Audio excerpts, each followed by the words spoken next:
The desert sun had turned her lips to cracked leather and her tongue to sand. And Rosalie Ashford knew, with the clarity that comes before death, that she would not see another dawn. Her boots dragged through the endless expanse of the Texas Badlands, each step an act of will against a body that had already begun to surrender. The canteen at her hip had been empty for 2 days, maybe 3. Time had lost its meaning somewhere between the canyon where her horse had spooked at her rattlesnake and thrown her, breaking its own leg in the fall, and this God-forsaken stretch of cracked earth, where even the vultures seemed too weary to circle. She had done what needed doing with the horse, a mercy she could not afford herself, and taken what little water remained before starting to walk.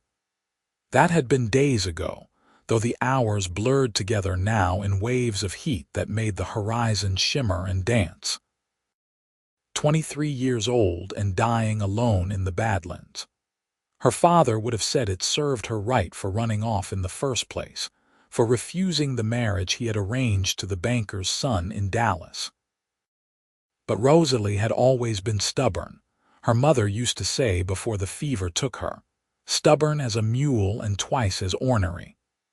She had planned to reach Santa Fe, to find work as a seamstress or a teacher, to build a life that belonged to her alone. Instead, she would become bleached bones and a cautionary tale. The ground rushed up to meet her, though she could not remember deciding to fall. Red dirt pressed against her cheek, hot enough to burn, but she lacked the strength to turn her head. Her vision narrowed to a tunnel, then to a pinpoint, then to nothing at all. Miles behind her, Ethan Fletcher dismounted from his buckskin mare and crouched low to study the tracks he had been following for 3 days. The bootprints were smaller than his own, dragging now, the gait uneven and desperate. He had found the dead horse yesterday, its leg shattered, a clean bullet wound behind its ear. Whoever had pulled that trigger knew their way around a gun and had the mercy to end suffering quickly. That told him something about the person he was tracking. Ethan was 30 years old, lean and weathered from a lifetime spent under the Texas sun. His dark hair hung past his collar, and 3 days of stubble shadowed his jaw. He had the kind of face that women in town called handsome when they thought he could not hear, all sharp angles and serious gray eyes that seemed to see more than most men. He made his living tracking things, sometimes horses, sometimes cattle, sometimes men who did not want to be found. The marshal in Desdemona paid him well for that last one, but this was different. He had been in the general store 4 days ago when Martha Green had come in asking after her niece, a young woman who had left Dallas 3 weeks prior and should have arrived in Desdemona by stagecoach. The stage had come in on schedule, but Rosalie Ashford had not been on it. The driver said she had insisted on getting off at the trading post near Canyon Creek, said she wanted to see the country, that she would hire a horse and ride the rest of the way. The fool at the trading post had sold her a skittish 3-year-old gelding and sent her off with directions that would take her straight through the Badlands if she missed the northern fork. Martha Green had offered Ethan $20 to find her niece. He had taken 10 and told her he would bring the girl back or bring back word of what happened.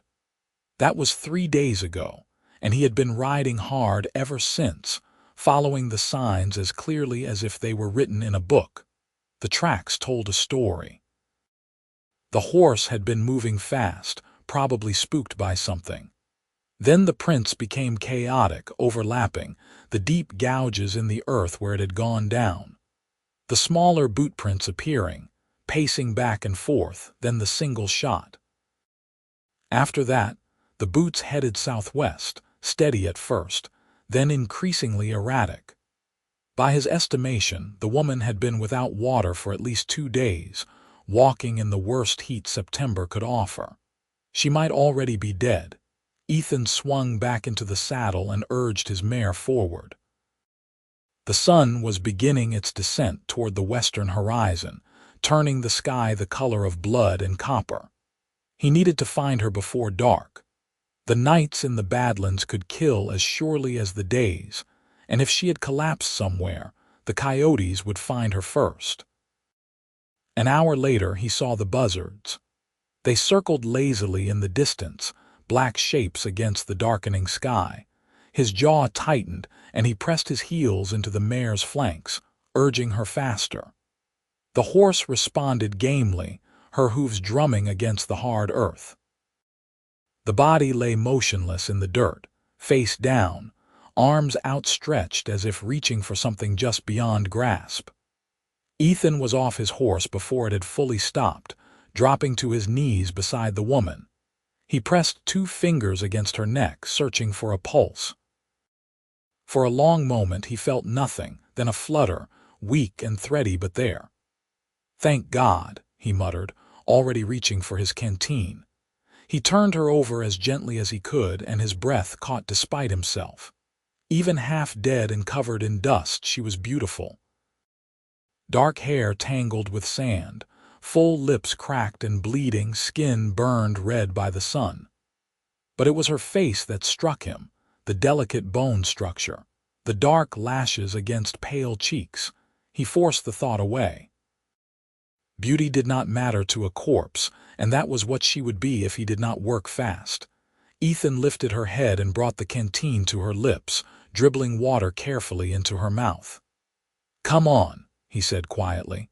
"You have got to swallow for me. Come on now." For a moment, nothing happened. Then her throat convulsed and she coughed weakly, water spilling down her chin. Her eyelids fluttered but did not open. "That is it," Ethan encouraged, giving her more water just a little at a time. Too much too fast would make her sick, maybe kill her. "Small sips. You can do this." He did not know if she could hear him, but he kept talking anyway, a low, steady stream of words meant to pull her back from whatever dark place she had gone. After several minutes, her eyes opened to narrow slits, unfocused and glassy. "Where?" she tried to say, but her voice was barely a rasp. "You are safe," Ethan told her, supporting her head with one hand while he gave her more water with the other. "I am taking you back to Desdemona. Your aunt sent me to find you." She tried to speak again, but he shook his head. "Do not talk, just drink." By the time the sun had fully set, Ethan had managed to get nearly half a canteen of water into her, and had wrapped her in his bedroll to ward off the chill that came with nightfall in the desert. She drifted in and out of consciousness, sometimes looking at him with recognition, sometimes with confusion, as if she could not quite remember where she was or how she had gotten there. He built a small fire and heated beans and coffee, though she could only manage a few spoonfuls of broth before exhaustion claimed her again. Ethan sat beside her through the night, keeping the fire fed, watching her breathe. Every few hours he woke her to give her more water, checking her pulse, her temperature, the signs that would tell him if she would live or die. Somewhere near dawn, her eyes opened clear for the first time, focusing on his face with full awareness. "You found me," she whispered.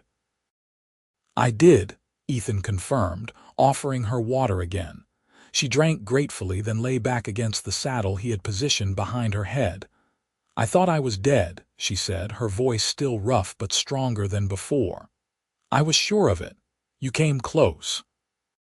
He poured himself coffee, suddenly aware of how tired he was. "Another few hours and you would have been." "Why did you come looking?" Rosalie asked, studying him in the firelight. His face was all shadows and angles, serious and intent. There was something solid about him, something that made her feel anchored when everything else in the world seemed to spin.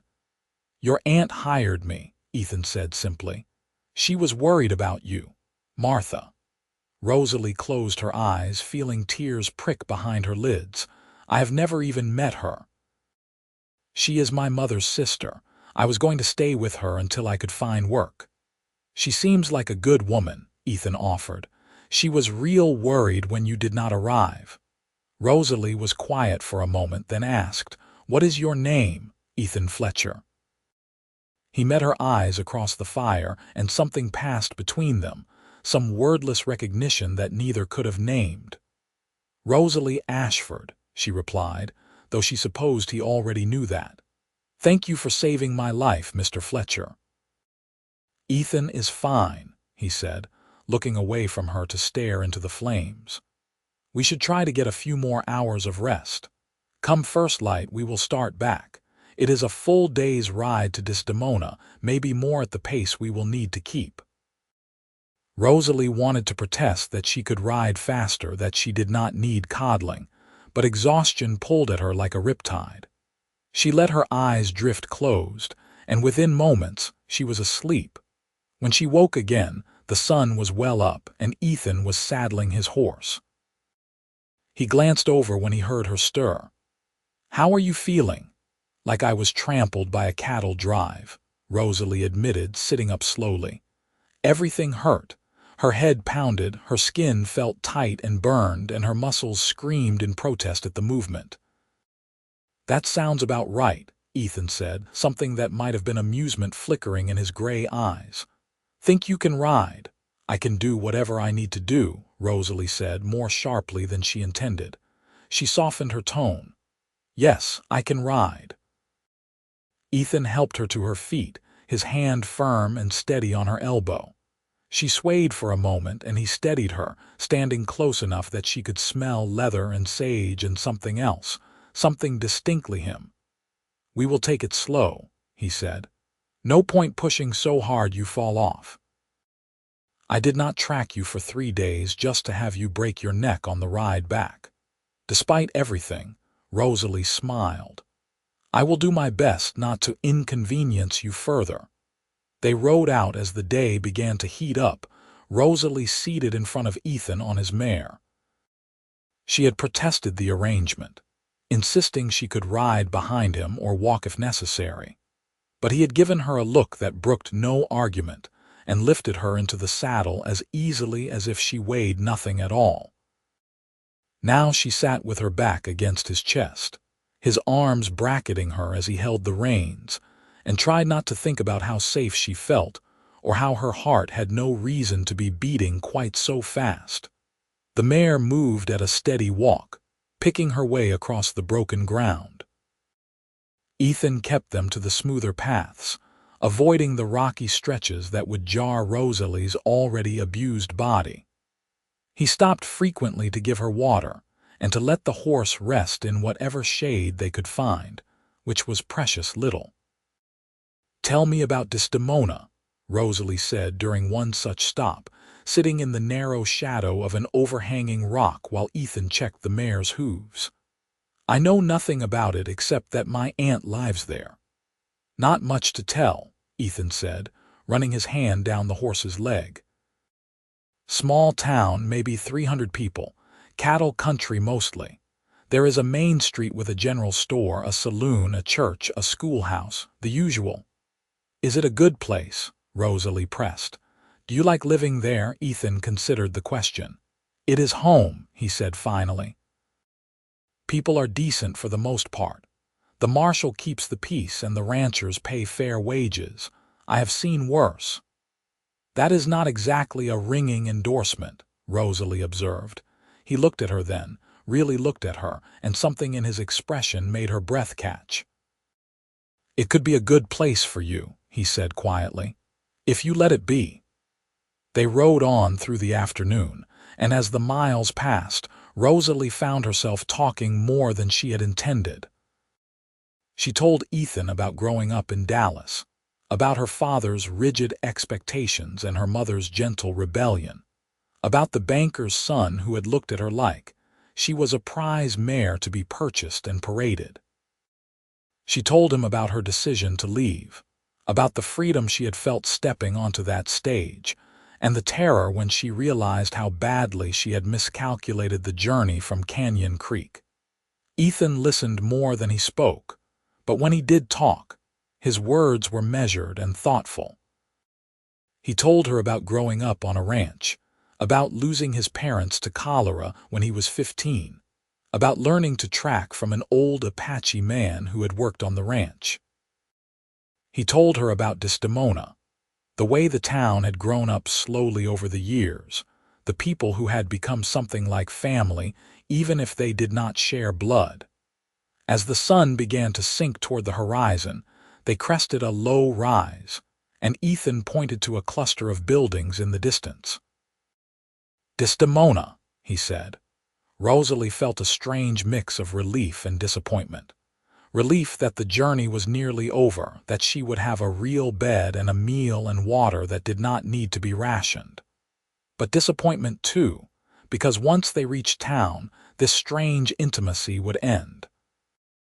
Ethan would deliver her to her aunt, collect whatever payment remained, and go back to his life. She would become just another job completed, another story to tell over whiskey at the saloon. The thought bothered her more than it should have. They reached the outskirts of town as the last light faded from the sky. A few people called out greetings to Ethan, their eyes curious on Rosalie. He nodded acknowledgement but did not stop until they reached a neat white house on the edge of the main street. Before he could dismount, the front door flew open and a woman in her 40s rushed out. "Is that her?" Martha Green demanded, her hands pressed to her chest. "Is that my Rosalie?" "Yes, madam," Ethan confirmed, swinging down from the saddle. He reached up to help Rosalie down, his hand spanning her waist, lowering her carefully to the ground. Martha was on her in an instant, pulling her into an embrace that made Rosalie's ribs ache. "Thank the Lord," Martha said, her voice breaking. "Thank the Lord you are alive. When you did not come, when the stage arrived without you, I feared the worst." "I am sorry," Rosalie said, returning the embrace despite her exhaustion. "I am so sorry I worried you." Martha pulled back, holding Rosalie at arm's length to study her. "You look half dead, child. Come inside. I will draw a bath and fix you something to eat." She turned to Ethan, reaching into her apron pocket. "Mr. Fletcher, I cannot thank you enough. Here is the rest of your payment and a bit extra for bringing her back alive."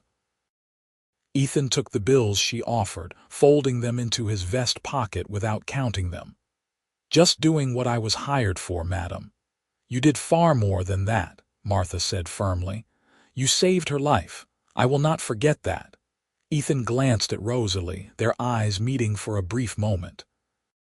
She wanted to say something, to thank him properly, to ask when she might see him again. But Martha was already guiding her toward the house, and the moment passed. "Take care of yourself, Miss Ashford," Ethan said, touching the brim of his hat. "You too, Mr. Fletcher," Rosalie managed, then let herself be led inside. The next week passed in a blur of recovery. Martha fussed over Rosalie like a mother hen, applying salve to her sunburned skin, plying her with soups and stews, insisting she rest even when Rosalie felt well enough to be up and about. The small room at the back of the house became a haven, a place where she could heal and think and plan what came next. But no matter how she tried to focus on the future, on finding work or establishing herself in this new place, her thoughts kept returning to Ethan Fletcher. She remembered the steadiness of his hands, the quiet strength in his voice, the way he had sat vigil through the night to keep her alive. She remembered the feeling of riding with him, his arms around her, his heartbeat steady against her back. It was foolish, she told herself. She barely knew him. He had been doing a job, nothing more. The fact that her heart raced at the memory of his gray eyes meant nothing. On the 8th day after her arrival, Rosalie felt well enough to venture into town. Martha needed thread from the general store, and Rosalie was desperate for fresh air and the chance to see her new home properly. The town was exactly as Ethan had described it, a single main street with businesses clustered along it, houses spreading out in neat rows behind. The September sun was warm but not oppressive, and a breeze carried the scent of hay and horses. She was browsing bolts of fabric in the general store when she heard a familiar voice behind her. "Miss Ashford, good to see you up and about." Rosalie turned to find Ethan standing a few feet away, hat in hand. Her heart did a stupid little flip that she tried to ignore. "Mr. Fletcher, hello." "Ethan, remember?" he reminded her, something warm in his eyes. "You look better. The color is back in your cheeks." "I feel much better, thanks to you." Rosalie hesitated, then added, "I never properly thanked you for what you did. Martha told me you refused extra payment, but I want you to know that I am grateful. You saved my life." "You already thanked me," Ethan said, "and I was happy to do it." They stood there for a moment, the air between them charged with something neither wanted to name. The shopkeeper coughed pointedly, and Ethan seemed to shake himself. "Would you like to walk?" he asked. "I could show you around town if you have not seen it all yet." "I would like that," Rosalie said, perhaps too quickly. She purchased Martha's thread and followed Ethan out into the sunshine. They walked slowly down the main street, Ethan pointing out the various establishments and introducing Rosalie to people they passed. The blacksmith, a huge man named Tom who had hands like hams and a surprisingly gentle voice. The school teacher, Miss Chen, who had come from San Francisco and taught 20 students in a one-room schoolhouse. The marshal, a grizzled veteran named Holt who looked Rosalie up and down and grunted his approval. "She has got spine," Holt told Ethan, as if Rosalie was not standing right there. "Heard she put down her own horse when it broke its leg. That takes grit." "Yes, sir, she does," Ethan agreed, and Rosalie felt warmth spread through her chest that had nothing to do with the sun. They ended up at the edge of town, where the buildings gave way to open range. Ethan leaned against a fence post, looking out at the rolling grassland. "It is not Dallas," he said. "Not much excitement here."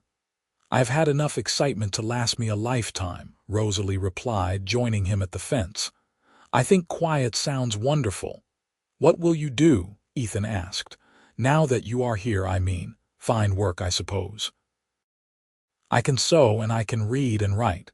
Maybe Miss Chen needs help at the school or the general store needs a clerk." She paused. "I will not be a burden to my aunt forever." "I do not think she sees you as a burden," Ethan observed. "She seems happy to have you here." "She is kind," Rosalie agreed. "But I need to make my own way. I did not leave Dallas just to be dependent on someone else." Ethan studied her for a long moment, his gray eyes thoughtful. "You really do have spine," he said quietly. "Holt was right about that." The days began to blur together in a way that was both comfortable and strange. Rosalie found work helping at the general store 3 days a week and taking in sewing on the other days. The work was not glamorous, but it was hers, and the money she earned gave her a sense of pride she had never felt in Dallas when everything had been provided by her father. She saw Ethan often, more often than chance alone could explain. He would come by the general store for supplies and stay to talk. He would appear at Martha's house to fix a loose board on the porch or check on a door that was sticking.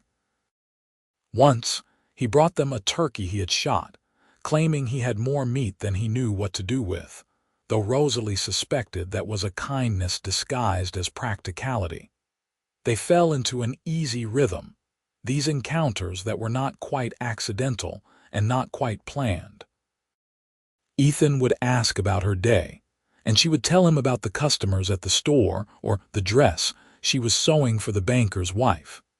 She would ask about his work, and he would tell her about tracking a lost calf for a rancher or helping the marshal hunt down a horse thief.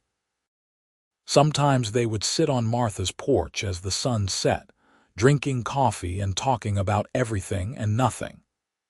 Ethan told her about the places he had been, the parts of Texas he had seen in his years of tracking and trailing. Rosalie told him about the books she loved to read, the stories that had made her dream of a bigger life than Dallas could offer. It was during one of these evening conversations that Martha came out onto the porch and announced she was going to visit her friend Alice for the evening. She gave Rosalie a look that was equal parts knowing and approving, and Rosalie felt her cheeks heat. "Your aunt is not subtle," Ethan observed after Martha had gone. "No, she is not," Rosalie agreed, embarrassed. "I am sorry if she made you uncomfortable." "I am not uncomfortable," Ethan said quietly. He set down his coffee cup and turned to face her fully. "Rosalie, I need to tell you something." Her heart began to pound. "All right. I have been coming around a lot these past few weeks," Ethan began, his words careful. "And it is not because your porch boards need fixing or because I have extra game to share." "I know," Rosalie whispered. "I have been coming around because I want to see you," Ethan continued. "Because from the moment I found you in the Badlands, something changed for me. I know it is fast, and I know you are still settling in here, and I do not want to presume anything. But I needed you to know that my feelings for you are not casual. They are not fleeting. I am falling in love with you, Rosalie, and I think I have been since I first saw your face." Rosalie felt tears prick her eyes, but they were good tears, happy tears. "I have been hoping you would say something," she admitted. "Because I feel the same way. I know it is mad, I know I barely know you, but Ethan, when I am with you, I feel more myself than I ever have. You make me feel safe and seen and valued, and I think I have been falling in love with you too." The space between them disappeared as Ethan reached for her, cupping her face in his hands. "May I kiss you?" he asked, his voice rough. "Please," Rosalie breathed, and then his lips were on hers, gentle and sure and perfect. The kiss was everything a first kiss should be, sweet and tentative and full of promise. When they finally pulled apart, Ethan rested his forehead against hers, his thumb stroking her cheek. "I have wanted to do that for weeks," he confessed. "I have wanted you to," Rosalie replied, smiling. They sat together on the porch until the stars came out, holding hands and making the kinds of plans that people in love make. Ethan wanted to court her properly, he said, to do things right. Rosalie agreed, though she pointed out that given how they had met, there was nothing traditional about their relationship anyway. "True enough," Ethan said, laughing. "Most people do not start their romance with one half dying in the desert. We like to be different," Rosalie teased. The courtship that followed was everything Rosalie had not known she wanted. Ethan was attentive without being overbearing, affectionate without being presumptuous. He took her on picnics in the hills outside town, spreading blankets under cottonwood trees while she told him stories, and he listened with his full attention. He taught her to shoot, standing behind her with his arms around hers as he showed her how to sight down the barrel of his rifle. He brought her wildflowers that he picked himself, simple bouquets that meant more than any expensive arrangement ever could have. In turn, Rosalie sewed him new shirts, good sturdy work shirts that fit him properly. She baked him pies and learned to cook the foods he liked. She listened when he talked about his work, about the ranchers who were struggling with the drought, or the tensions with cattle rustlers working their way up from Mexico. She made him laugh with her wry observations about the people of Desdemona, her gentle mockery of the town gossips who watched their courtship with interest, because the whole town was watching. In a place as small as Desdemona, a romance was entertainment, and the story of how Ethan had tracked Rosalie through the Badlands and brought her back from the edge of death had taken on legendary proportions. Some versions had her fighting off bandits. Others had Ethan carrying her for miles through snake-infested canyons. The truth was dramatic enough without embellishment, but Rosalie found she did not mind the attention. Let them talk. She had found something real, something worth holding on to. By November, when the air turned crisp and the leaves on the few trees in town began to change, Ethan asked Martha for permission to propose. Martha had laughed and told him that Rosalie would make her own decision regardless of what any old woman thought, but that he had her blessing all the same. He proposed on a Sunday afternoon, riding with Rosalie out to a spot he loved, a rise that overlooked miles of grassland turning gold in the autumn light. He dismounted and helped her down, and they stood together looking out at the vast Texas landscape. "When I found you in the Badlands," Ethan began, taking her hands in his, "I thought I was just doing a job, finding a lost woman, bringing her back safe. I did not expect to find the other half of my soul." Rosalie's breath caught in her throat. "You changed everything for me, Rosalie," Ethan continued. "You made me believe in the kind of love I thought only existed in stories. You are strong and brave and funny and kind, and I want to spend the rest of my life making you as happy as you make me." He reached into his pocket and pulled out a ring, simple gold with a small diamond. "Will you marry me?" "Yes," Rosalie said, tears streaming down her face. "Yes, 1,000 times yes." The ring slipped onto her finger perfectly, as if it had been made for her. Ethan pulled her into his arms and kissed her deeply, and Rosalie felt the last piece of her new life click into place. She had left Dallas searching for freedom, for independence, for a life that belonged to her. Instead, she had found something better, a partnership, a love that enhanced rather than diminished her, a man who saw her as an equal and cherished her for exactly who she was. They married on a cold December morning, when frost coated the ground and their breath plumed in the air. The church was packed with what seemed like everyone in Desdemona and half the surrounding ranches. Rosalie wore a dress she had sewn herself, cream-colored silk with lace at the collar and cuffs. Martha cried through the entire ceremony. The marshal stood up as Ethan's best man, looking uncomfortable in his Sunday suit. Miss Chen played the piano, her fingers flying over the keys with surprising grace.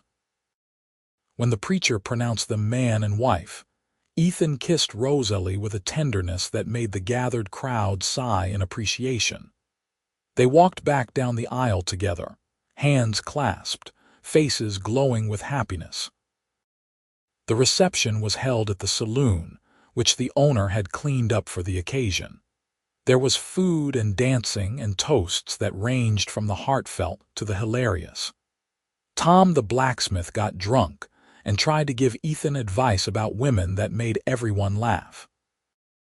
Miss Chen gave Rosalie a book of poetry with a note tucked inside about the importance of keeping one's own dreams alive, even in marriage. As the evening wore on, Ethan and Rosalie slipped away from the celebration. They had rented a small house on the edge of town, 2 rooms and a kitchen, nothing fancy but theirs. Ethan carried Rosalie over the threshold and she laughed at the traditional gesture, but her heart was full.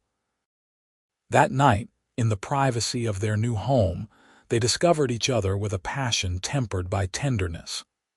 Ethan was patient and gentle, attuned to Rosalie's every response, making sure her pleasure matched his own. Rosalie had been nervous, her limited knowledge coming mostly from whispered conversations with married friends back in Dallas. But Ethan made her feel safe and desired and loved. When they finally lay tangled together in the narrow bed, sweaty and satisfied, Rosalie thought she had never been happier. "I love you," she whispered into the darkness.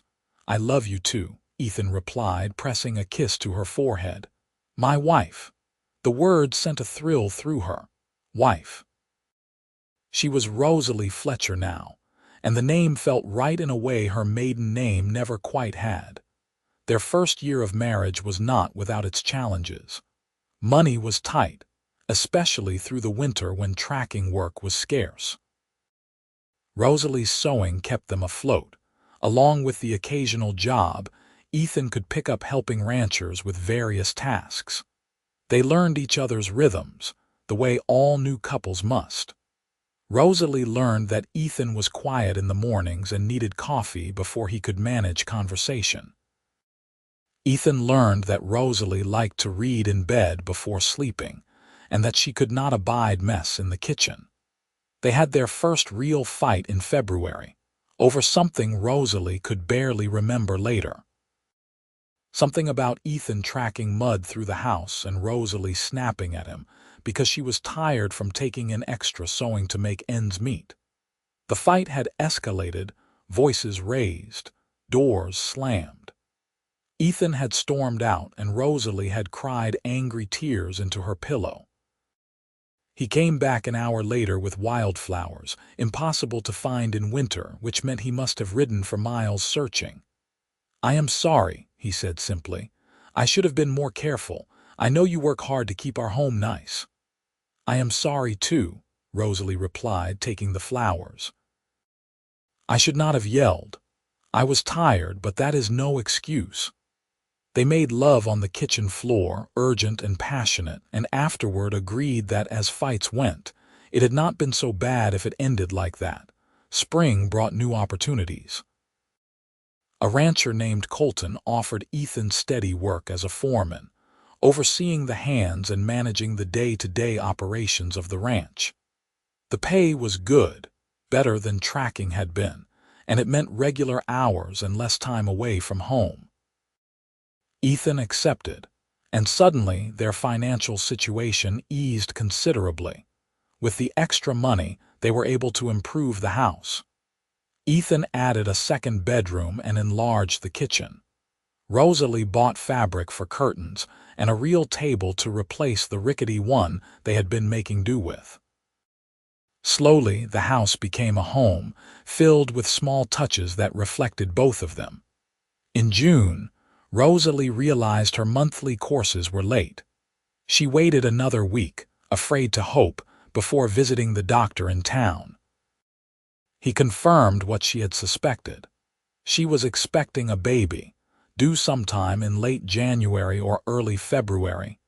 Ethan's reaction when she told him was everything she could have hoped for. He picked her up and spun her around, laughing with joy, then immediately set her down and asked if spinning was bad for the baby. Rosalie laughed and cried at the same time, overwhelmed by the depth of his happiness and her own. The pregnancy was mostly easy, though Rosalie tired more quickly and had to give up some of her sewing work in the later months. Ethan doted on her shamelessly, bringing her treats from town, insisting she rest, building a cradle with his own hands that was sturdy and beautiful. Martha came by often, offering advice and support, reminiscing about her own long-ago pregnancy that had ended in tragedy, a stillborn son. Rosalie listened and understood that Martha saw this baby as a second chance, a new generation to love and nurture. Their son was born on a freezing night in late January, during a snowstorm that was rare for Texas but fierce when it came.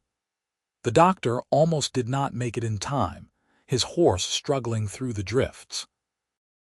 Ethan held Rosalie's hand through the long hours of labor, whispering encouragement, wiping her face with cool cloths, never leaving her side even when the doctor suggested he might want to wait outside. "I am not going anywhere," Ethan had said firmly. "She needs me here." And Rosalie had been grateful for his presence, for the strength she drew from his steady support.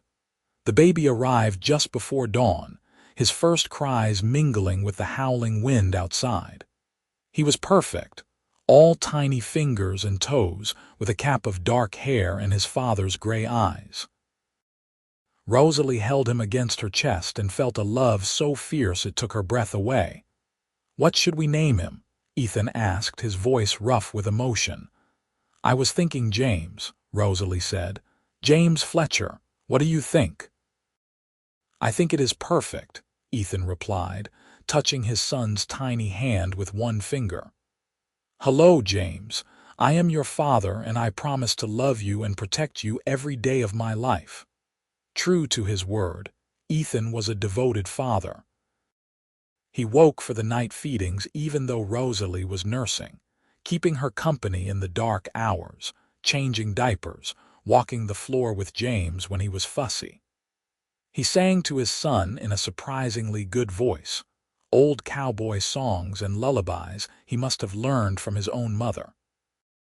He built toys and carved wooden animals, filling their home with evidence of his love.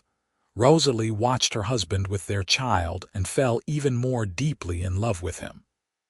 This was the life she had dreamed of without knowing she was dreaming, this partnership and family and joy. James was 6 months old when a situation arose that tested them in ways neither had anticipated. A man rode into Desdemona asking after Ethan Fletcher, saying he had a job that needed doing. The man was well-dressed, clearly wealthy, and he offered Ethan a substantial sum to track someone who had stolen from him. Ethan invited the man into their home, and Rosalie served coffee while the man explained the situation. A business partner had absconded with a large sum of money and important documents. The partner was on the run, somewhere in West Texas, and the man needed someone skilled to find him and return him to face justice. "How long would you be gone?" Rosalie asked when the man finished. "A month, maybe 2, the man admitted, depending on how far the thief got before I could organize a pursuit." Ethan looked at Rosalie, and she could read the conflict in his eyes. The money being offered was more than he would make in 6 months at the ranch.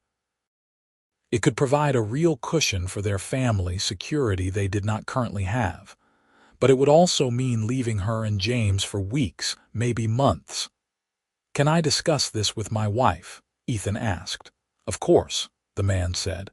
"I am staying at the hotel. Let me know your decision by tomorrow." After he left, Ethan and Rosalie sat together at the kitchen table, James gurgling happily in his cradle nearby. "I do not want to leave you," Ethan said, "but that money could change things for us. We could buy a piece of land, build a real house. We could save for James's future." "I know," Rosalie said quietly. She did know, could see the logic in what he was saying, but the thought of him gone for weeks made her chest ache. "I do not want you to go, but I will not stand in your way if this is what you think is best for our family. What do you think is best?" Ethan pressed. "I need to know your honest opinion." Rosalie was quiet for a long moment, gathering her thoughts. "I think money is not worth anything if we lose what we have in the process of getting it. I think James needs his father here, not chasing criminals across West Texas." "I think I need my husband home at night. We have enough, Ethan. Maybe we do not have everything we want, but we have enough and we have each other. That matters more than any amount of money." Ethan reached across the table and took her hand. "You are right," he said. "You are absolutely right. I will tell him no tomorrow." And he did, turning down the job despite the man's repeated offers to increase the payment. The man left Desdemona shaking his head at what he clearly thought was foolishness, but Ethan had no regrets. His place was with his family, and no amount of money would change that. The years rolled forward, marked by small milestones and large joys. James learned to walk, then to talk, his first words being Papa and Mama in quick succession. He was a bright, curious child, always asking questions, always exploring. Ethan taught him to ride almost as soon as he could walk, setting him on a gentle old mare and leading them around the yard while James shrieked with delight. When James was 3, Rosalie found herself pregnant again. This pregnancy was harder than the first, complicated by sickness that lasted well into the 4th month. But in the spring, she delivered a healthy daughter they named Emily, after Ethan's mother. Emily was different from James, quieter, more observant. She had Rosalie's dark hair and delicate features, and from the beginning, she seemed to see more than a baby should. With 2 children, their small house felt even smaller. Ethan began talking seriously about buying land and building something bigger, something that could grow with their family.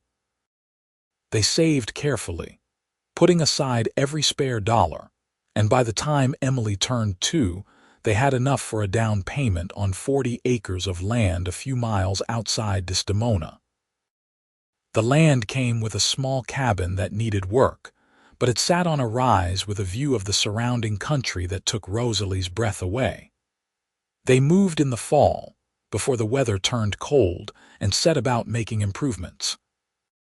Ethan built on additional rooms, working evenings and weekends with help from neighbors who came together for barn raisings and construction projects, as was the custom. Rosalie planted a garden and chickens and made the cabin into a home. She sewed curtains and quilts, decorated with touches that made the space uniquely theirs. Martha came to visit often, delighting in her honorary grandchildren, bringing treats and toys and love in abundance. Life settled into a rhythm that was deeply satisfying.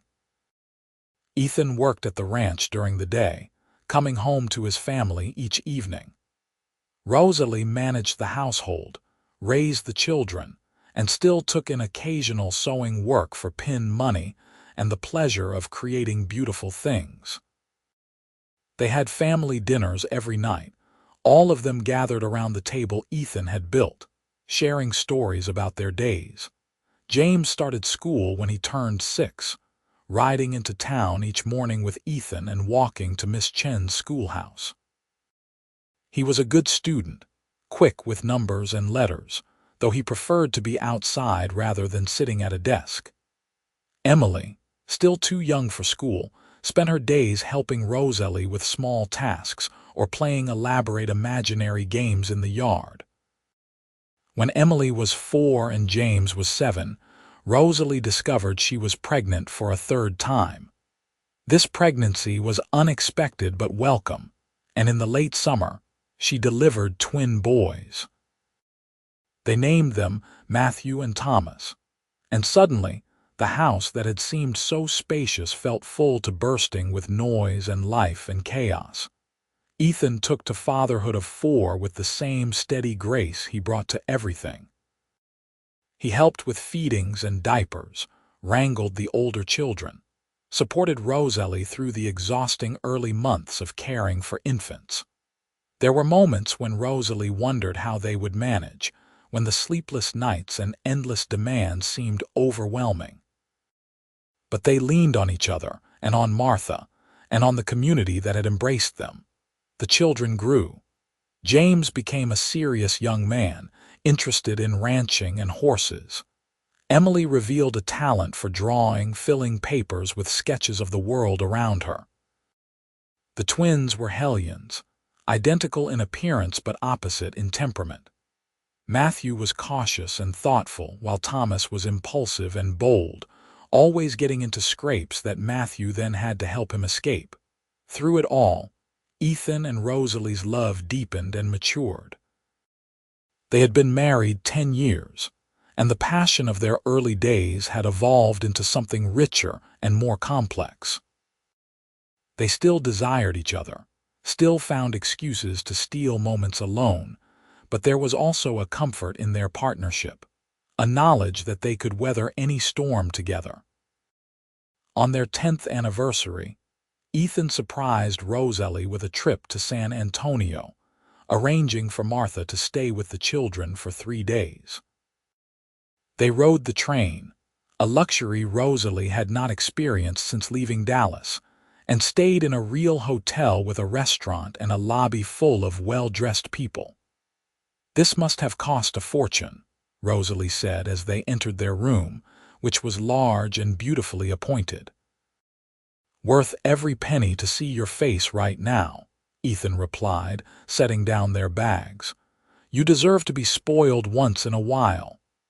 They spent those 3 days exploring the city, eating in restaurants, attending a theatrical performance. But the best moments were the quiet ones, lying in bed in the mornings, talking without interruption, making love without worrying about little ears hearing. They returned home refreshed and even more connected, ready to face the beautiful chaos of their life. The years continued their march. James turned 13, then 14, then 15, growing tall and strong. He began working at the ranch alongside his father, learning the business from the ground up. Emily started school and proved to be a brilliant student, devouring books and asking questions that sometimes stumped even Miss Chen. The twins turned 7, then 8, and managed to avoid burning down the house or killing themselves through what Rosalie could only assume was divine intervention. When Rosalie was 38, she went through a difficult period. Her father, from whom she had been estranged for 15 years, died suddenly in Dallas. The news came via telegram, and with it, word that he had left his estate divided between Rosalie and a cousin she barely remembered. The inheritance was substantial, enough to change their lives significantly. But Rosalie found herself grieving not for the father she had lost, but for the relationship they had never had. She mourned the fact that he had never met her husband or her children, that his stubbornness and her own had kept them apart, until death made reconciliation impossible. Ethan held her through the tears, let her talk through her complicated feelings, and did not try to fix what could not be fixed. He simply offered his presence and his love, and that was enough. They used part of the inheritance to expand their land holdings, buying adjacent property that gave them space to run cattle of their own rather than just working for others. Ethan left his job at Colton's ranch and became his own boss, and though the work was harder and the risks greater, there was satisfaction in building something that would belong to their children and grandchildren. They set aside money for the children's futures, for education or business ventures or whatever dreams they might pursue. And they donated a portion to build a new school in Desdemona, a larger building that could accommodate the town's growing population. The school was named Ashford Hall in honor of Rosalie's mother, and Rosalie cried at the dedication ceremony. Time moved faster as they aged. James met a girl, Sarah, the daughter of a neighboring rancher, and fell hard. Rosalie watched her son navigate courtship with amusement and empathy, remembering her own early days with Ethan. James married Sarah when he was 19, a wedding that was smaller than Ethan and Rosalie's but no less joyful. A year later, Rosalie became a grandmother when Sarah delivered a baby girl they named Rose, after her grandmother. Holding her granddaughter for the first time, Rosalie understood in a new way the passage of time, the continuation of love across generations. Emily, at 16, announced she wanted to go to college, something almost unheard of for women in their community. But Rosalie and Ethan supported her dream, using inheritance money to send her to a school in Austin where she could study art and literature. The house felt empty without her sharp wit and thoughtful presence, but Rosalie was proud of her daughter's courage in pursuing her own path. The twins, now teenagers, showed no signs of settling down anytime soon. They worked the ranch alongside Ethan and James, and were good workers when they focused, but they had their father's wanderlust and talked constantly about seeing the wider world. Ethan said he understood the impulse but counseled patience, reminding them that the world would still be there when they were older. Ethan turned 50, and Rosalie threw him a party that brought together everyone they had known over the years. The house overflowed with ranchers and townspeople, with Martha now in her 70s but still sharp as a tack, with their children and grandchildren. They roasted a steer and danced in the yard, and when Rosalie looked around at the life they had built, she felt nothing but gratitude. That night as they lay in bed, Ethan pulled her close. "Thank you," he said quietly. "For what?" Rosalie asked. "For saying yes when I proposed, for building this life with me, for loving me even when I tracked mud through the house or worked too late or made mistakes. You made me better than I could have been alone. We made each other better, Rosalie corrected. That is what love does. They made love slowly, with the familiarity of decades but also with tenderness, celebrating the years behind them and the years yet to come. More grandchildren arrived. James and Sarah had 2 more children, boys this time, filling their house with the same chaos Rosalie remembered from her own early years of motherhood. Emily, after graduating from college, moved back to Desdemona with a husband she had met in Austin, a kind man who taught at the university and was willing to relocate for love. They settled in town and began their own family. The twins eventually did leave to see the world, joining a cattle drive that would take them all the way to Montana. Rosalie worried constantly, but Ethan reminded her that young men needed to test themselves. They came back 2 years later, older and wiser, ready to settle down. Both married local girls and built houses on sections of the family land, carrying on the ranching tradition. When Rosalie turned 50, she looked in the mirror and saw a woman she barely recognized. There was gray in her hair and lines on her face, evidence of decades spent laughing and worrying and living. But her eyes were the same, and when Ethan came up behind her and wrapped his arms around her waist, she felt the same spark she had felt at 23. "Still beautiful," Ethan murmured against her neck. "You need spectacles," Rosalie teased, but she was pleased. "I see you perfectly," Ethan said, "and you are beautiful. More beautiful now than ever because I know every story behind every line, every gray hair. You are my whole world, Rosalie." She turned in his arms and kissed him, and they made love in the afternoon sunlight, bodies older but hearts unchanged. They settled into their later years with grace. Ethan retired from active ranching, turning over the daily operations to James and the twins, though he still rode out every day to check on things. Rosalie gave up sewing for others, but she still quilted, creating elaborate works of art that she gave to her children and grandchildren. They traveled some, taking the train to see Emily in Austin, visiting San Antonio again for another anniversary.